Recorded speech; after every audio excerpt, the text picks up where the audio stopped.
నీతో సమమైన బలమైన వారెవరు లేరే జగమందు నే ఎందు వెదకినను నీతి భాస్కరుడా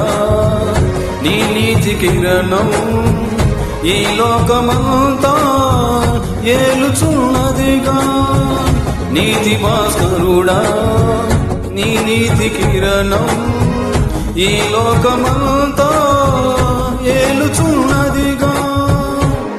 నా మదిలో నా మహారాజు నీవేనయ్యా ఇహ పరమందు నేను తేజోమయ్యా నీ నామం కీర్తించి ఆనందును